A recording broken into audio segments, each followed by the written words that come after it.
And a 1, 2, 3, 4. Welcome everyone to the Life Point Table Talk podcast. My name is Jason, and we are coming in today at week 22 of our Bible reading reflection. And today I'm flying solo. So let's see how this goes. We have got, as usual, a lot of ground to cover. We're looking at 1Chronicles 23 through 2Chronicles 12, all the way up to 12, and then John 11 through 13. And so we are in Chronicles. We'll start off in Chronicles here. 1 Chronicles 23. A lot of this is retelling. It's kind of like the way they did with Moses. They tell the story twice, kind of back to back. Same deal here, same story. A lot of what we've heard in Samuel and some of Kings, and same story, but there's extra details and a little bit different perspective here.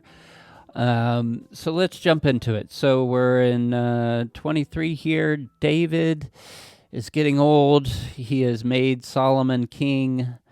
He assembles all the leaders and the priests together and the Levites.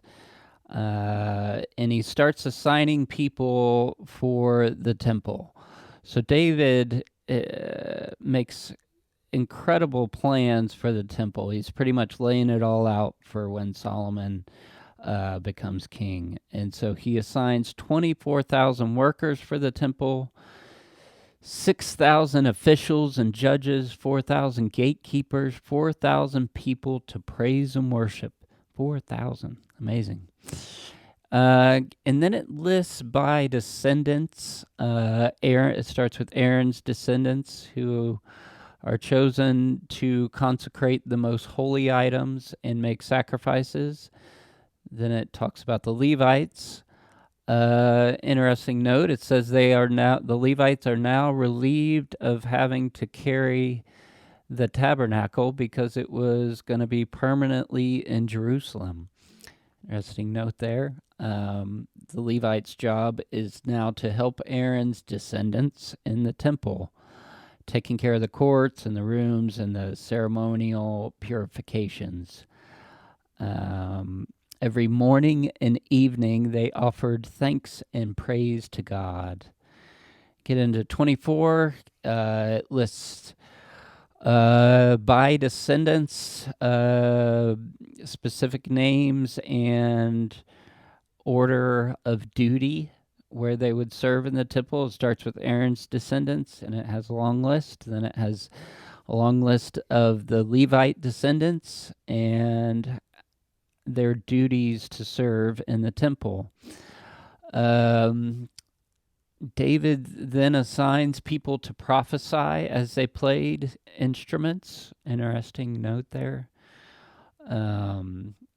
This must have been extra than just regular musicians, because it specifically notes they were assigned to prophesy while they played and gave thanks and praise to God. And it gets into talking about the musicians in 25. It talks, I noted earlier, there's 4,000 that were to be part of the praise and worship. But this part is talking specifically about, I think, a extra skilled set of musicians. There were 288 of them, and they were well trained and skilled to make music to the Lord. And they had these responsibilities. It was in their family, their fathers. It specifically notes their fathers trained them and watched over them with what they did there in the temple. And for a lot of these duties, it's interesting that these different families and tribes they cast lots. So it's kind of up to chance as to where you're going to serve and what you're going to do in certain areas. there were so many of them and the different ages and whatnot. I think it was probably seen to be more fair to leave it up to chance on some of this.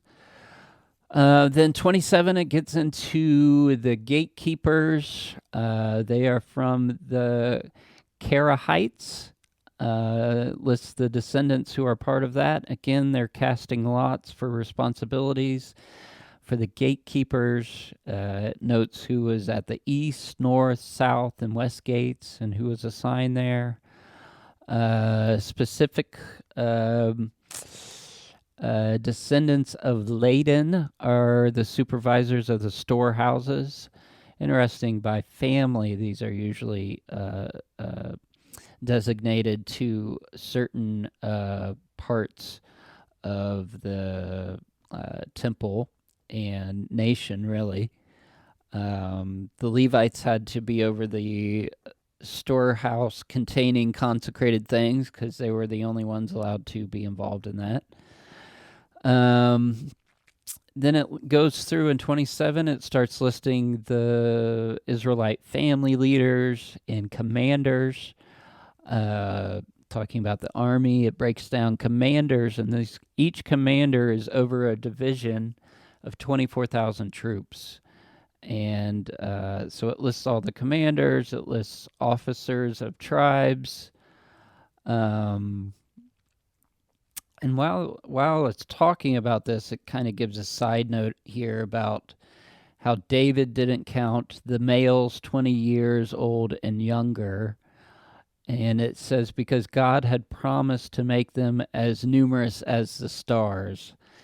And it notes that Joab had started to count them, but he didn't finish because God was angry. And this is referring to the time when David counted the army and God was angry, and eventually it ended up in a plague and a whole big disaster. But it gives a little bit of insight there as to why that happened. They are connecting it to this promise that God had made that he was going to make them as numerous as the stars. So counting their army, specifically the males 20 years and younger, was somehow an affront to that. That broke faith with that promise. So they didn't record those numbers. Then it gets into listing the royal officials, kings over storehouses, field storehouses, charge of field workers, vineyards, olive trees, cattle, sheep, donkeys. It's basically listing the officials that were over all of these different parts of the nation there. In Jerusalem, I think specifically. 28, David brings all of Israel together. All the officials, Levites, the whole country, city there. Tells them how he wanted to build a temple, but God wouldn't let him because he was a warrior and he spilled too much blood. So his son Solomon is going to. And again, he charges Solomon, if he will obey God and follow him, he will have a permanent inheritance for his children, and he will possess this good land.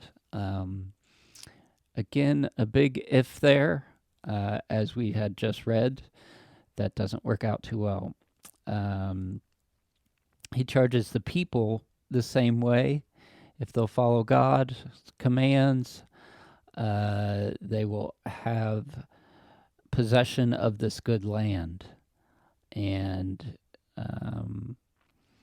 he then David gives Solomon the blueprints for the temple and the storehouses and the rooms as he envisioned. So David had a whole plan here he was ready to enact. So all Solomon had to do was do it. He didn't really have to plan this out. David had it all worked out for him.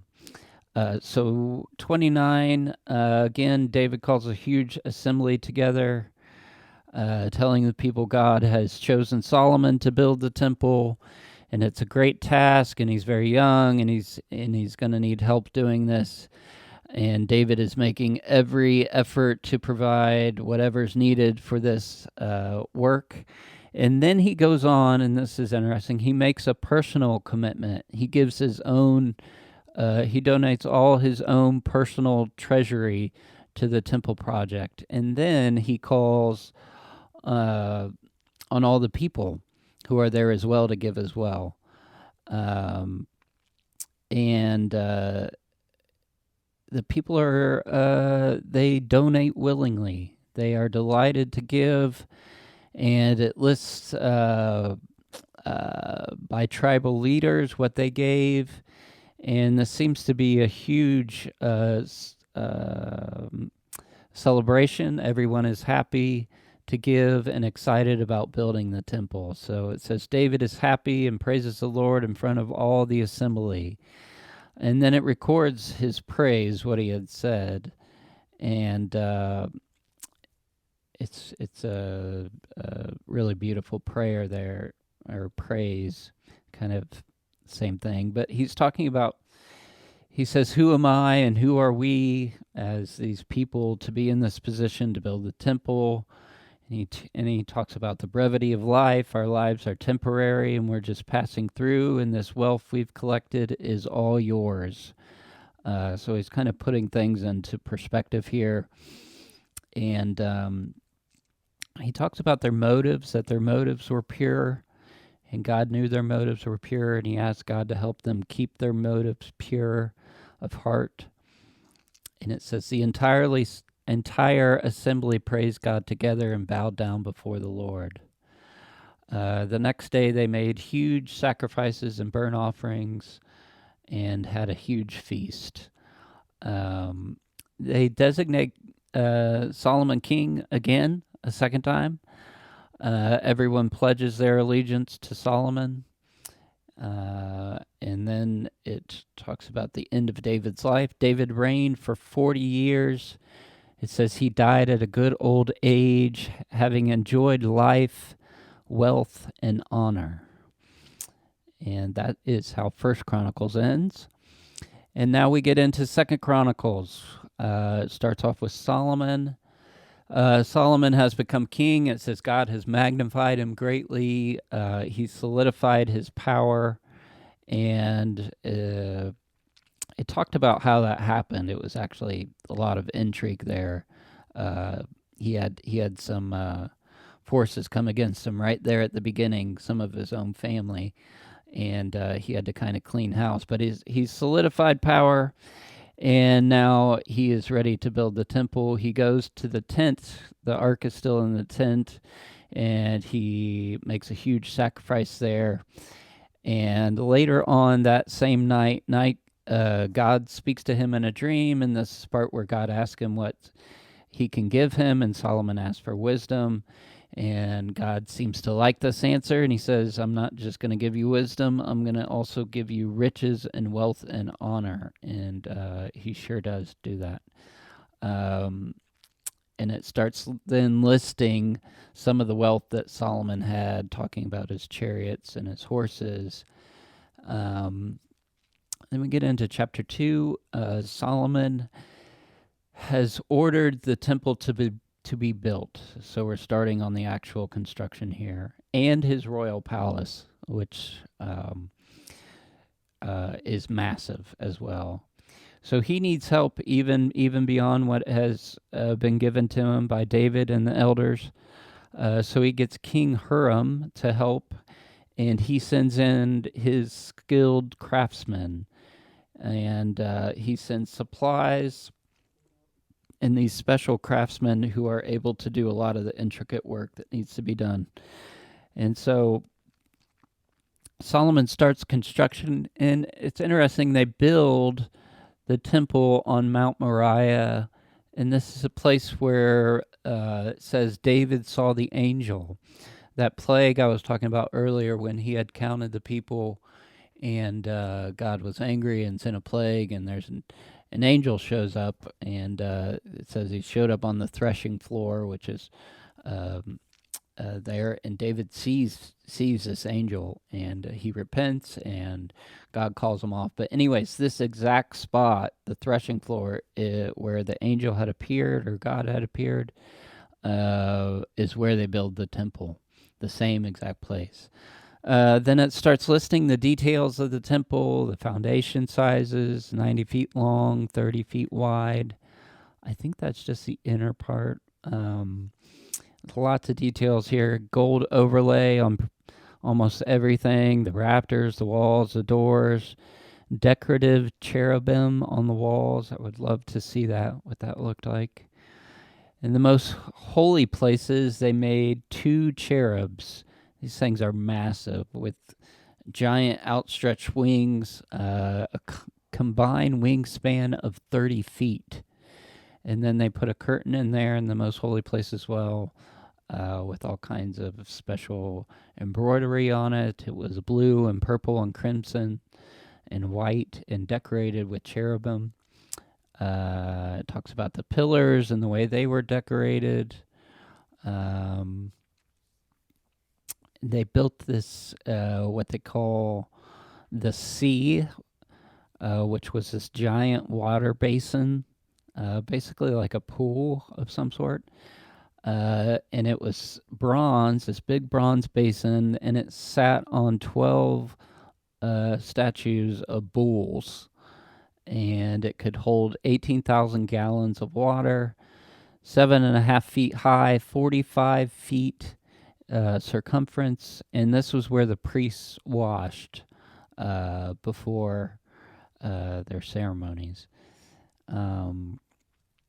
It lists the gold lampstands, 100 gold bowls, and then it talks about the specific work that this Huram Abi, who was the craftsman who was sent in by the other king.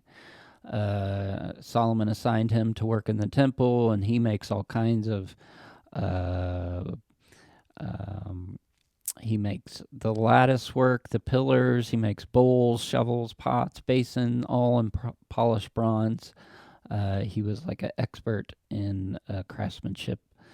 And it talks about the altar that Solomon made. It was a gold altar, gold lampstands, gold doors, a lot of gold in there.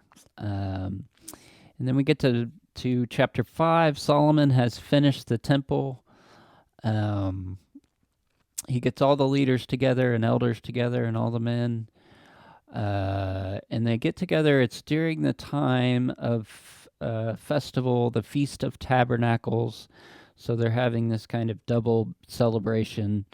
And he has the Levites carry the ark. So I talked about they mentioned earlier the Levites were relieved of duty of carrying the ark, but they had one more time. This last time, they carry the ark from the tent they had constructed. Well, it was actually the same tent that Moses had made, where the ark had been.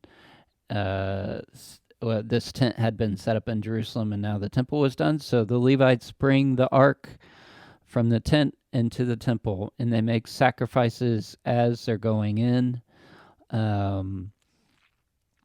Sheep and cattle, it says more sacrifices than could be counted. Then they place the ark in the most holy place under those giant cherub wings that I was talking about.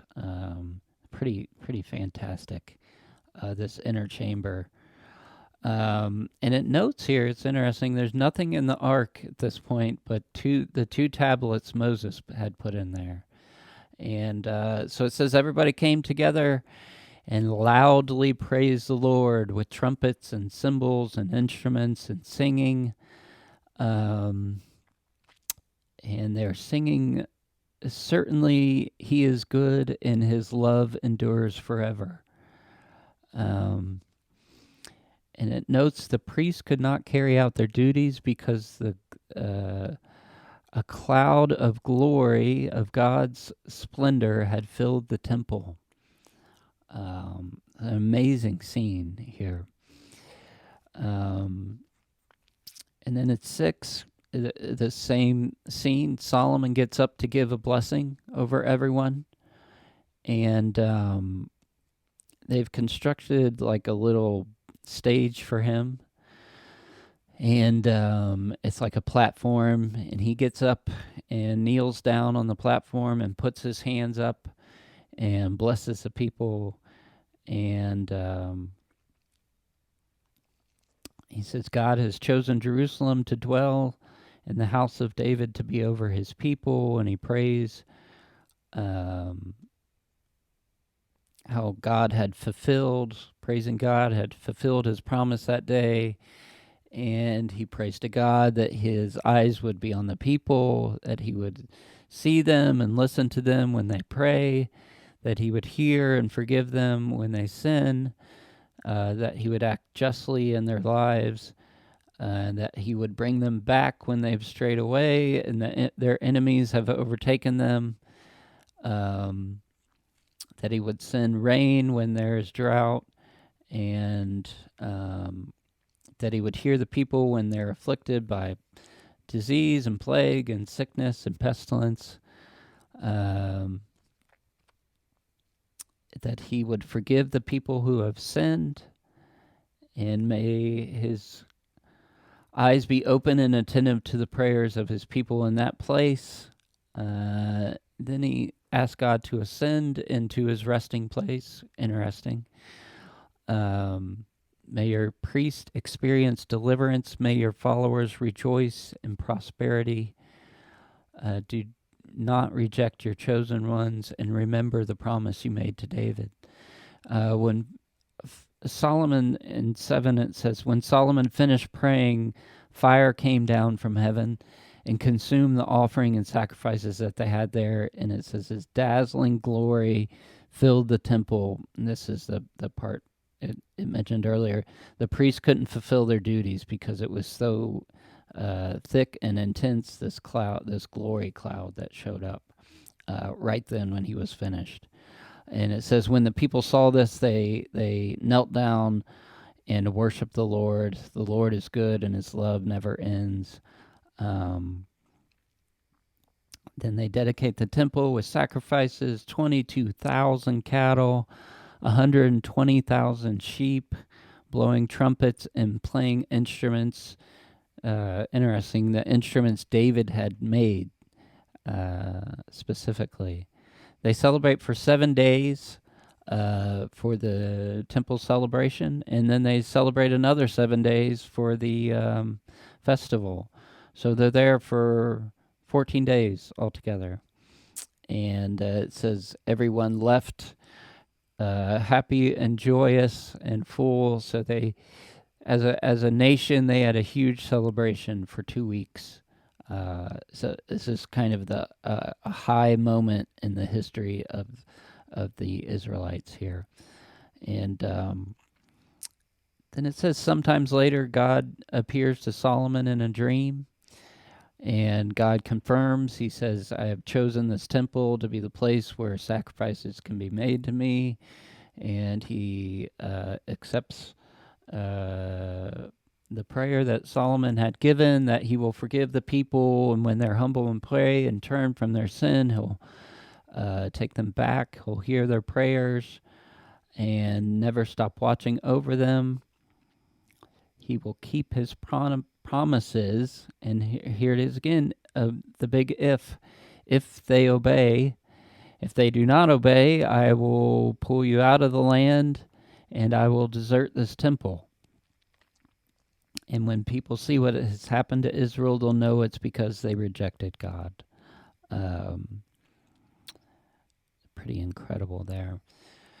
And so then we get into chapter 8. It says it took 20 years for the temple and Solomon's palace to be built. So these were huge, massive construction projects. Actually, across the kingdom, Solomon is building up the whole kingdom across the land. There's other cities he's building up their walls and their armies and whatnot. And it says Solomon used the soldiers and the troops to do a lot of this work.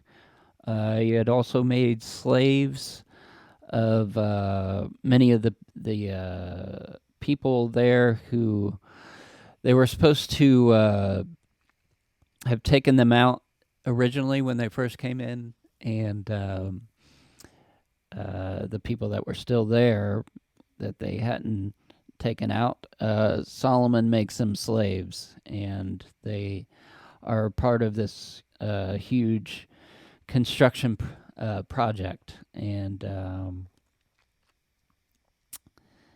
it says everything Solomon had planned was now finished. So Solomon's kingdom is solidified, the temple is finished, his palace is finished, and now he starts sending out ships. He has a whole fleet of ships, and they're bringing back tons of gold and all kinds of other exotic things to to the land of Judah. And chapter 9, it gets into how the queen of Egypt comes to visit Solomon, and has a bunch of questions for Solomon, and she's amazed because he answers all of her questions with wisdom. Her breath is taken away by the palace and the servants and the sacrifices and the incredible wealth and prosperity that Solomon has and power. She gives Solomon 4 tons of gold and jewels and all the best spices from her land. It talks about some of the different things his ships are bringing in. Specific wood that they didn't have around there, and jewels. It says nothing like what they were bringing in had ever been seen in Judah. Other kings and leaders are bringing him gold as well. It says he receives 23 tons of gold a year. He makes gold shields. It talks about his throne, Solomon's specific throne. It was an ivory throne covered in gold with statues of lions leading up to the throne. Nothing like his throne in the whole world. He has 12,000 horses. And it says he ruled for 40 years. He dies, and his son Rehoboam becomes king. And now we switch over into this story, and this kind of shows, this is where the kingdom gets split. They're at this high point, and things start to go sideways as soon as Solomon dies. So Rehoboam becomes king, and the people have a person who has been over them as a overseer of the work. His name is Jeroboam, and the people in Jeroboam go to Rehoboam, and they ask him to make their work lighter because they've been working like crazy. It says Solomon had made it hard on them with all the work they had to do, and so they go and ask for a break. And Rehoboam goes for advice, and he talks to the elders, and they say, give them a break, and they will serve you forever. And then it says, then he asks the younger people who he grew up with what they think, and they say, be even harder on them and rule them even harsher. And so he listens to the younger guys, and he comes back and says, nope, I'm going to make things even harder. And so the people rebel, and it says they go home. This is the people of the northern tribes. And so they leave with Jeroboam, and he sends an official up to talk to them, to tell them to get in line, and they stone him. And at that point, all the northern tribes have left, and they've defected, and they're going to be ruled by Jeroboam. So the kingdom is split right there. And it had to do over all of this work all of this magnificent stuff that we had just talked about there seemed to have taken a toll on the people. And it actually didn't have to go this way. Rehoboam could have listened to the elders and cut them some slack, and things could have gone very differently, but he didn't. And so it's split. And so Rehoboam decides to attack Israel. So now, when you get into Kings, it gets kind of complicated because it's got these kind of dueling nations that they're talking about now, and it gets confusing a little bit because they're the same. They're actually the same people.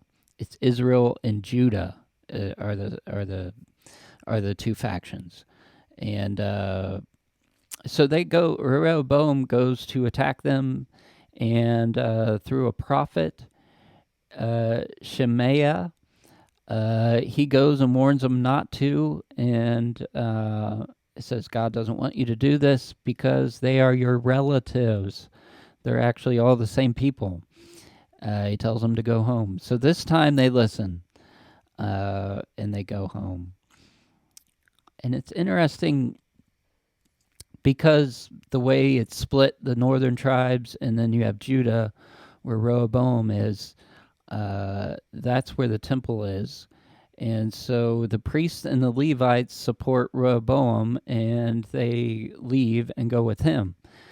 And so Jeroboam, it says, chooses his own priests. And he kind of has to make up his own religion now. He doesn't have to, but that's what he does. And so he says he sets up shrines and places of worship. This is nice. He says he sets up places of worship for a goat demon and calves. So things went sideways pretty quickly there. And some of the people who were with them, with the northern tribe, Jeroboam, they still wanted to worship God. And it says that they left that group and came back to Judah and were loyal to Rehoboam because they wanted to serve God. It talks about Rehoboam's family. He had 28 sons. He puts these sons in charge of different fortified cities that they have. And one specific son, Abijah, is chosen. He's going to be the next king. And it talks about here in 12, it says, soon after Rehoboam becomes king, he leads everyone in Judah away from obeying God. So we go from this high point with Solomon in the temple and a time of prosperity, and things quickly go sideways. The kingdom is split in two. Both factions have now decided to stop obeying God, and it talks about how God then lets the king of Egypt to invade, and he takes all the fortified cities, and Rehoboam and all the leaders are hiding out in Jerusalem, and while they're there, they repent, and God hears them. This is pretty amazing. They had just gone astray, and it's kind of that cycle we heard through Kings where they go astray and they repent, and God saves them. And so God answers their prayer, and he doesn't let the Egyptian king completely destroy them. But he does go in and attack Jerusalem. He takes all the valuable things out of the temple. But Rehoboam has turned back to God, and so they actually are able to be somewhat prosperous again during this time, and it says because he had turned back to God. Rehoboam was 41 when he became king. He served for 17 years. And it notes here that during his rule, he was constantly at war with Jeroboam. So Israel and Judah were constantly at war during this time. So that is 12. And let's go ahead and jump over into John for our New Testament reading. So we are in John 11 through 13. So we're going to be talking about Lazarus, and we're leading up to Jesus' final days on earth here. And it actually, this moment with Lazarus and John seems to be a key moment that led up to the crucifixion and his triumphal entry and the whole deal. So let's jump in here. So 11, Lazarus is the brother of Mary and Martha. He is sick, and they send a message to Jesus telling him Lazarus is sick, and it's interesting. They call Lazarus the one he loves. So Jesus knew these folks very well and loved them. Jesus says it's not going to lead to death, but to the glory of God. And so Jesus stays where he was. He wasn't in the same place as Lazarus. 2 more days, and during this time, Lazarus dies. And so he tells the disciple they're going to go back, and they're going back to Judea, and he says, I'm going to go wake up my friend Lazarus. And it's funny because they, as usual, don't get it. Jesus means he's dead, and they think he's sleeping. But they're warning Jesus not to go back there because they had just escaped from Judea because they were trying to stone Jesus and kill him, and he's going back, which is interesting. So this is kind of a hot spot for Jesus, of both supporters and people who want to kill him. And so so Jesus says, I'm going to go back. I'm glad I wasn't there because this is going to be an opportunity for you to believe. And Thomas speaks up and says, let's go with him, and we can die with him in Judea. And so they're kind of heading into this hostile place, and Thomas says that, and it's kind of funny. I can't tell if he's being kind of sarcastic, or if this is faith, or he's being honorable here in what he's saying. But it's interesting that that's what Thomas says. Let's go with Jesus and die in Judea. And so Jesus gets there, and Lazarus is already in the tomb, and Martha meets him out there and says, if he would have been here, he would have been saved. And Jesus says, your brother's going to live. He's going to rise. And they get in this whole thing. She says, I know he'll rise in the resurrection. And then Jesus says, I am the resurrection and the life. Whoever believes in me, they will die, but will still live. Whoever believes in me will never really die. And she says, do you believe? And she says, yes, you are the Christ. And so that was Jesus talking to Martha.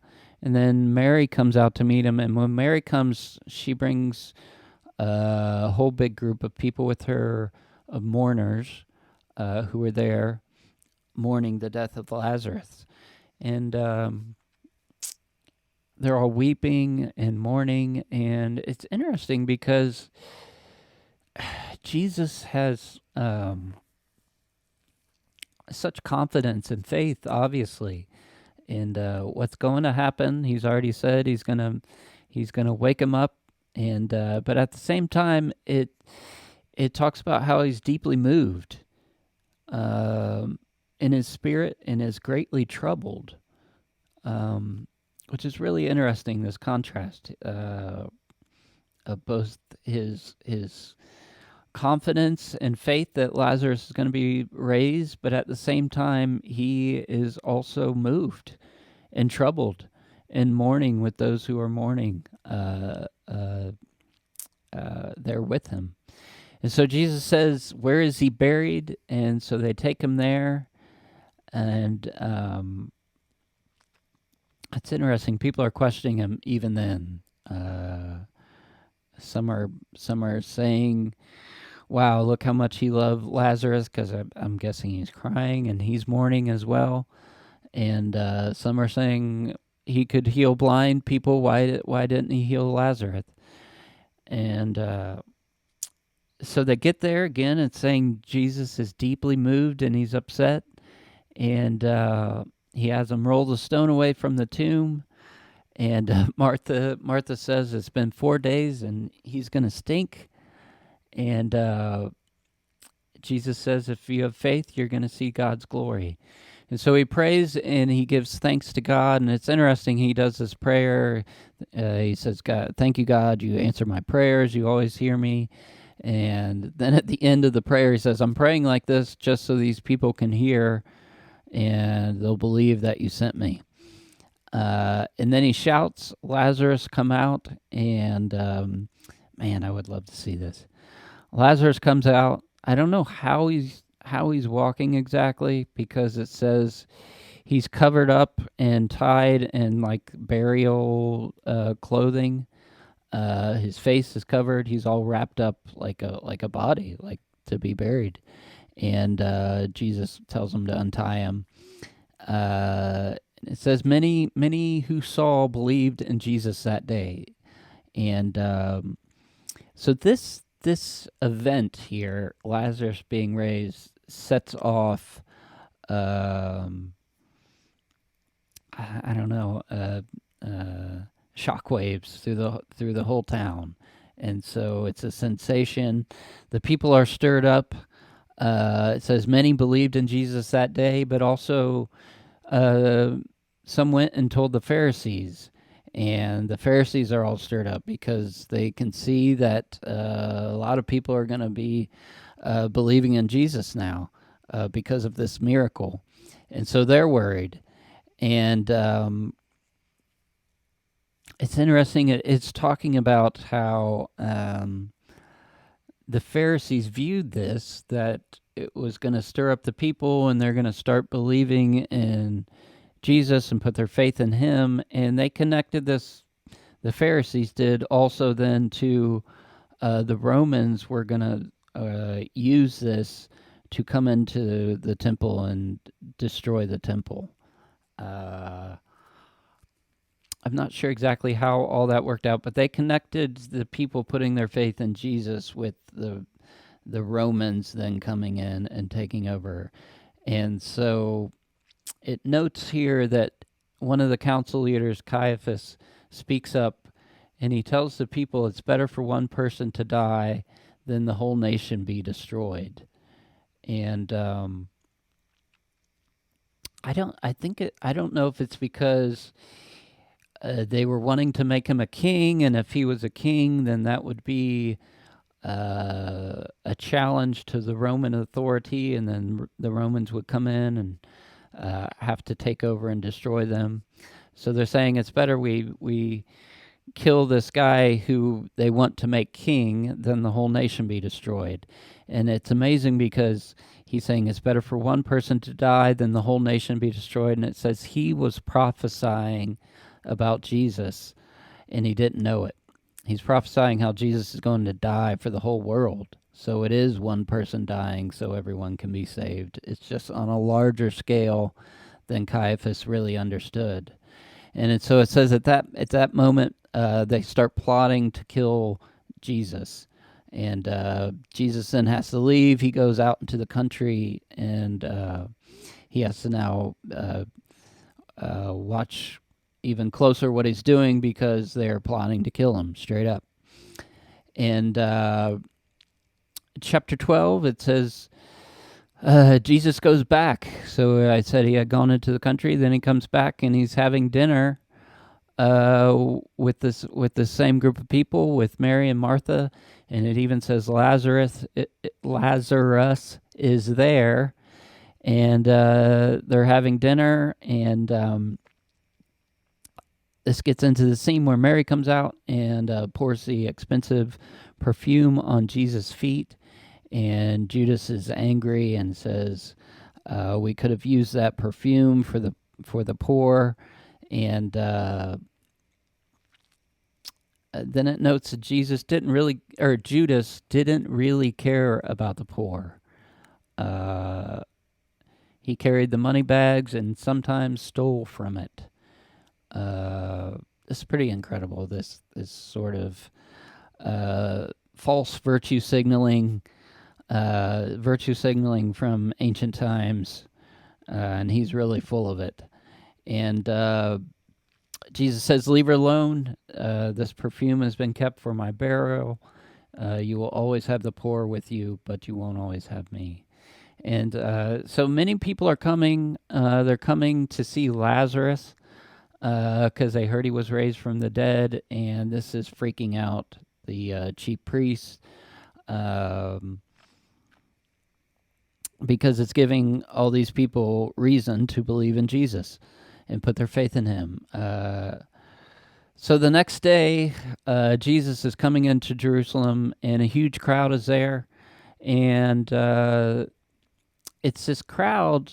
It has to do with this miracle with Lazarus, that the people were there telling them about what he had done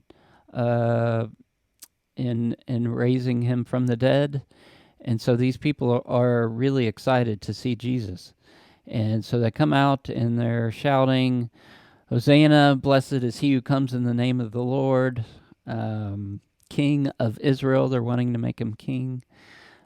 He's riding in on a donkey. This is to fulfill the scripture in Zechariah 9:9, which talks about how your king is coming sitting on a donkey. So this is like a really excited scene. People are there because some of the people who were there when Lazarus was raised are there in the city, and they're telling everyone, and it's kind of creating this hysteria. And Jesus says the time has come, and this is really awesome analogy. He uses a grain of wheat, how a grain of wheat has to die for it to produce lots of wheat. It has to first die, and if it doesn't, it will just stay there alone. And he says, if you love your life, you will lose it. If you give it up in this world, you will gain it in the next world. If you serve me, the Father will honor you. Amazingly profound statements there. Jesus is deeply troubled at this time. He says, "What should I say? Father, deliver me from this." And he says, "No, that's why I came." And he says, "Father, glorify your name." So he's talking to these people here. And while he's saying this, a voice from heaven says, "I have glorified it, and I will do it again." And the people heard it. The people heard this voice from heaven. And it says some think it was thunder, some think it was an angel. Jesus says the voice was there to help them. And fascinating. He says the world is being judged and its ruler is being thrown out. Its ruler is being thrown out. I must be lifted up and make everyone come to me. And the people aren't totally understanding. They're saying, how can this be? The Messiah is going to live forever. Jesus talks about how they should walk in faith while the light is with them, because he's only going to be there a little longer. And Jesus goes into hiding, and it talks about how he had performed many miracles, but many people were still not believing. we get into chapter 13, and Jesus knows this time is coming. They're having the Passover feast. It talks about how the devil had put in the thought and idea into Judas' heart to betray Jesus. That's interesting way to put that. He put it in Judas' heart. It's an amazing scene. Jesus gets up and puts a towel around him and gets down and begins to... So this is at the Passover feast. They're having their meal. And so Jesus gets down and starts washing the disciples' feet. And he gets in an interaction with Peter. Peter's saying, why? And he says, you'll understand later. And Peter says, no. And Jesus says, I have to. If I don't, you don't belong to me. And he says, don't just wash my feet, wash my hands and my head. And after he's done, Jesus gets up and he says, do you understand what I did? Do you understand what I'm doing here? And he says, if the teacher washes your feet, you should do the same for each other. I set the example as a servant, and as the servant is not greater than the master, so do what I do, and God will bless you for doing it. And then again, so it's amazing he's giving this lesson here on serving each other right before he goes. He knows this is the end, and his time is coming, and you would think he wants to make these last messages the most poignant, and that is one of them, to serve one another. And it says Jesus is deeply troubled. He again calls out that somebody's going to betray him. One of them is going to betray him. They start asking which one's going to betray him, and Jesus dips bread and gives it to Judas and says, the one I give the bread is the one who betrays me, and Judas takes it, and it says, when he took the bread, Satan entered into him. This is amazing. I'm not... and then Jesus says to him, he says, what you're about to do it quickly. And it says Judas leaves immediately. And it's amazing because everybody else doesn't understand. It seems plain to us. They don't understand what's happening. They think Judas gets up to leave to go to buy supplies. But he's gone. He's gone to betray him. Jesus again starts talking about how he's only going to be there for a little while. And he gives this, the great commandment here. He says, I give you a new command, to love one another. Just as I have loved you, everyone will know you are my disciples by your love for one another. So again, these last moments Jesus has on the planet before his death, he is emphasizing this great command, the great command of love for one another. And again, they're still not quite understanding what's happening. The chapter ends here, Peter saying, where are you going? And Jesus saying, where I'm going, you can't go, but you'll go later. And Peter says, I'll follow you, I'll lay down my life for you. And Jesus says, will you? Will you now? And I tell you the truth, the rooster will not crow until you have denied me 3 times. And that's where we end on chapter 13. And so that's our New Testament reading for this week. Incredible, man, the book of John is just, it might be my favorite gospel. I don't know. So, this chapter 13, incredible. These last moments with Jesus, emphasizing to love one another. It's our great command. And so that's our reading for this week, guys. Thank you so much for tuning in and listening. I hope you're enjoying reading the Bible with us. and keep following along. Subscribe and share, and we'll be coming next week with week 23. Hope you all have a awesome week this week. Have a good one. Thanks. Peace.